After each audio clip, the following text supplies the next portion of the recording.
मेरे चैनल पर आपका स्वागत है। हमारा आज का विषय है मियामोतो मुसाशी रोनिन का रास्ता डोकोडो।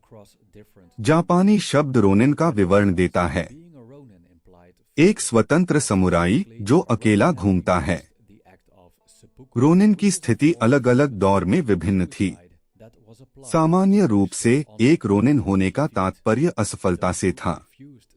विशेष रूप से एक रोनिन ने सेप्पुकु का त्याग किया था, जो जापानी अनुष्ठानिक आत्महत्या का एक रूप है, जिसे हराने के बाद सम्मान को बहाल करने के लिए लागू किया गया था। वे जो सेप्पुकु को मना करते थे, वे अपमान की प्रतिष्ठा सहन करने वाले विदेशी बन गए। अपने रास्ते चलते हुए कुछ रोनिन मर्डर और बॉडीगार्ड के रूप में काम करते थे और दूसरे अपराधी बनते गए। सबसे प्रसिद्ध रोनिन में से एक है मियामोतो मुसाशी, जिन्हें जापान के सर्वश्रेष्ठ तलवारबाज के रूप में माना जाता है, जो 60 से अधिक युद्धों में पराजित नहीं हुए थे। मुसाशी ने सेकिगाहारा की लड़ाई के दौरान मौत से बचने के बाद रोनिन बने, जब वे सामान्य हिडेयोरी की सेवा कर रहे थे। तलवारबाज होने के अलावा वह एक दार्शनिक, कलाकार और अच्छे तरह से सीखे हुए बौद्ध थे। अन्य लेखन के साथ साथ मुसाशी ने हमें डोकोडो नामक उन लोगों के लिए 21 सिद्धांत दिए जो अकेले चलते हैं। उन्होंने इसे अपनी मृत्यु से थोड़ी देर पहले लिखा था। समुराई का युग तो बहुत पहले ही चला गया है, लेकिन मुसाशी के सिद्धांत समयहीन हैं और वे हमें आज अच्छे जीवन जीने के लिए प्रेरित कर सकते हैं। यह 3 भागों की श्रृंखला मुसाशी के डोकोडो से 21 सिद्धांतों पर विस्तारित करती है। कृपया ध्यान दें, इस वीडियो में विवरण मौजूदा दर्शनों, लेखक के व्याख्यानों और तर्क पर आधारित हैं और वे वर्तमान दिन के जीवन के लिए प्रेरणा के लिए इरादा रखते हैं। सब कुछ ऐसे ही स्वीकार करें जैसा यह है। 5 अंगों की पुस्तक में मियामोतो मुसाशी तलवारबाजी की कला के माध्यम से योद्धा के रास्ते की व्याख्या करते हैं। जब हम इस पुस्तक को पढ़ते हैं तो यह स्पष्ट हो जाता है कि रास्ता का अर्थ है निरंतर अभ्यास का जीवन। विशेष रूप से जब हम इसे बौद्ध दृष्टिकोण से देखते हैं, हम निष्कर्ष कर सकते हैं कि एकमात्र प्रभावी रास्ते का अभ्यास वर्तमान में चीजों की स्वीकृति पर आधारित है। हम सुधार नहीं कर सकते अगर हम पहले शुरुआती नहीं बनने के लिए तैयार हैं। ध्यान अभ्यास का एक हिस्सा, उदाहरण के लिए, मन को मजबूत करने के लिए वर्तमान स्थिति की स्वीकृति है। लेकिन मुसाशी यह कहकर और आगे बढ़ते हैं कि योद्धा को मृत्यु को दृढ़तापूर्वक स्वीकार करना चाहिए। मृत्यु सिर्फ जीवन का अपरिहार्य हिस्सा ही नहीं है, लेकिन पुरानी जापानी परंपराओं के अनुसार सम्मान की सुरक्षा के लिए एक स्वीकार्य भाग्य भी है। सेप्पुकु का कार्य मान्य मृत्यु के विचार पर आधारित है, जो एक स्थिति में आती है जब जीवित रहना अपमान होगा। उदाहरण के लिए, जब कोई व्यक्ति अपने कर्तव्य में असफल हो गया है। अब विशेष रूप से आधुनिक पश्चिमी मन के लिए यह विचार अत्यधिक है। फिर भी मृत्यु की दृढ़ अपेक्षा हमें स्वीकार करने में मदद कर सकती है कि यह एक पथ है जिसे हम सभी किसी न किसी दिन लेते हैं। बौद्ध धर्म में शव ध्यान नामक एक अभ्यास है, जिसके दौरान कोई एक मृत शरीर की उपस्थिति में या सरलता से कल्पना करके मृत्यु पर विचार कर सकता है। इस अभ्यास को बार बार करने से एक बौद्ध मृत्यु की वास्तविकता से निपटने के लिए आता है। एक रोनिन के लिए हम कह सकते हैं कि स्वतंत्रता की स्वीकृति आवश्यक है। मुसाशी, उदाहरण के लिए, एक स्कूल या गुरु के समर्थन के बिना दुनिया का सामना करना पड़ा। देश घूमते हुए और अपनी कौशल को साधारित करने के लिए ड्यूल लड़ते। इस प्रकार उन्होंने एक बहुत ही एकांती पथ का अनुसरण किया, जिस पर केवल तभी सफलता मिल सकती है जब एकांत स्वीकार किया जाता है। दो, स्वयं के लिए आनंद की खोज न करें। अपने रोनिन स्थिति के बावजूद मुसाशी ने खुशी के ऊपर सदाचार को बल दिया। वह एक मर्चेंटरी या चोर बन सकते थे, लेकिन उन्होंने आत्मिक रूप से स्वयं को विकसित करने का निर्णय लिया। लंबी तलवार की कला को संपन्न करने के लिए और अपने जीवन का बार बार बलिदान किया। अधिकतम खुशी को एक का सदाचार की खोज का पार्श्व उत्पाद माना जाना चाहिए। सदाचार का अर्थ समयावधि के अनुसार अलग अलग होता है, क्योंकि नीतिकता और नैतिकता के दृष्टिकोण समय के साथ बदलते रहते हैं।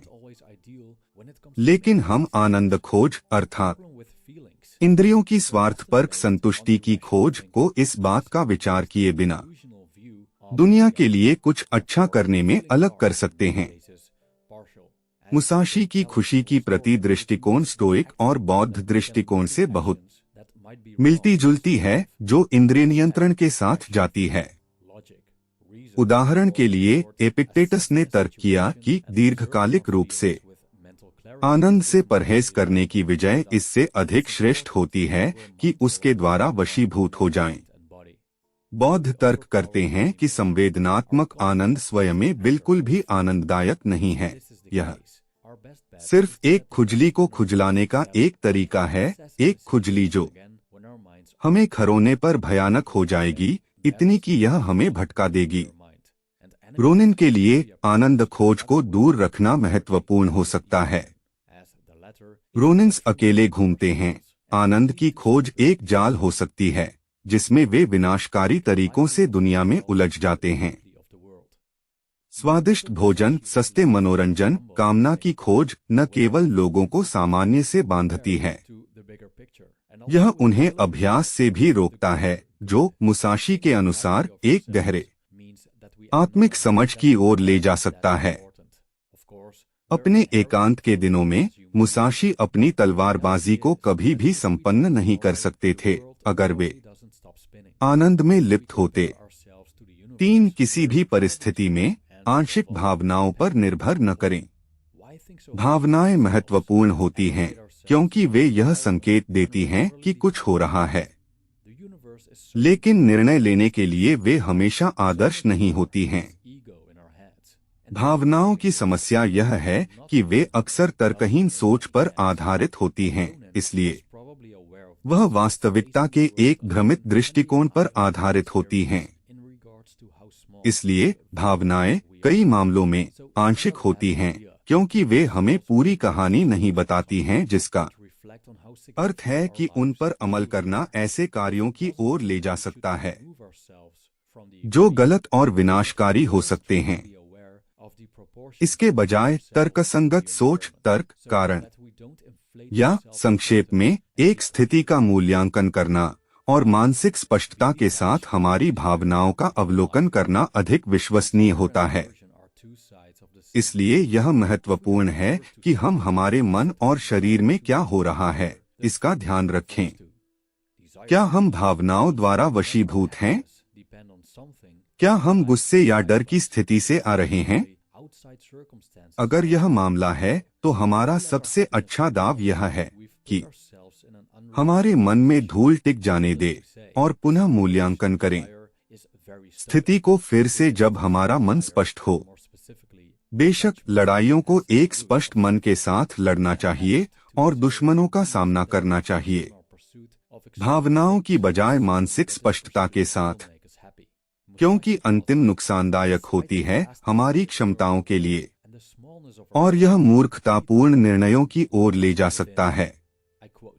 4, अपने बारे में हल्के तरीके से सोचें और दुनिया के बारे में गहराई से। मियामोतो मुसाशी एक साथ घातक और विनम्र थे। उन्हें अपने तुच्छता की जानकारी थी, बड़े चित्र के सापेक्ष, और साथ ही वे अधिक भलाई की सेवा करने को तैयार थे। अपने आप को हल्का समझना यही है कि हम मानते हैं कि हम उतने महत्वपूर्ण नहीं हैं। बेशक हम मानव जीवन के रूप में निहित रूप से महत्वपूर्ण हैं, लेकिन वास्तविकता यह है कि यदि हम कल मर जाते हैं तो संभवतः दुनिया का घूमना रुक नहीं जाता। यदि हम अपने आप को ब्रह्मांड के साथ तुलना करते हैं तो हम अत्यधिक छोटे हैं और सबसे महत्वपूर्ण पूरी पर निर्भर संपूर्ण। हम अपने आप को इतना उच्च क्यों मानते हैं और खुद को पर्यावरण से ऊपर उठाते हैं जब हम इस पर पूरी तरह निर्भर हैं? ब्रह्मांड बहुत अद्भुत रूप से विशाल है, बहुत जटिल है। हमारे सिर में इस छोटे से अहंकार से कहीं अधिक, और इसे समझकर हम जानते हैं कि विनम्र न होना किसी भी मायने में सही नहीं है। एक रोनिन शायद इसका एहसास होता, क्योंकि दुनिया का अकेले सामना करना एक आंख खोलने वाला अनुभव हो सकता है। हम कितने छोटे और संवेदनशील हैं इसके संबंध में। तो कभी कभी हमें अपने आप को एक नमक के दाने के साथ लेना बुरा नहीं होता और विचार करना कि हमारा जीवन वास्तव में कितना महत्वपूर्ण है। इसका मतलब यह नहीं है कि हमें खुद को समीकरण से हटाना चाहिए, लेकिन हमेशा हमें यह अपने और पर्यावरण के बीच के अनुपात को समझने की कोशिश करें ताकि हम अपने आत्ममहत्व को बढ़ाकर भ्रमित न हों। 5. अपने पूरे जीवन का कामना से अलग रहें। कामना और घृणा एक ही सिक्के के दो पहलू होते हैं। अगर हम किसी चीज से घृणा करते हैं, इसका मतलब है कि हम ऐसी चीज का सामना न करने की कामना करते हैं जिससे हम घृणा करते हैं। इस प्रकार कामना का मतलब है कि हम अपनी खुशी पर निर्भर करते हैं, हमारे बाहर की कुछ चीज पर। दुर्भाग्यवश बाहरी परिस्थितियां हमारे नियंत्रण से परे होती हैं।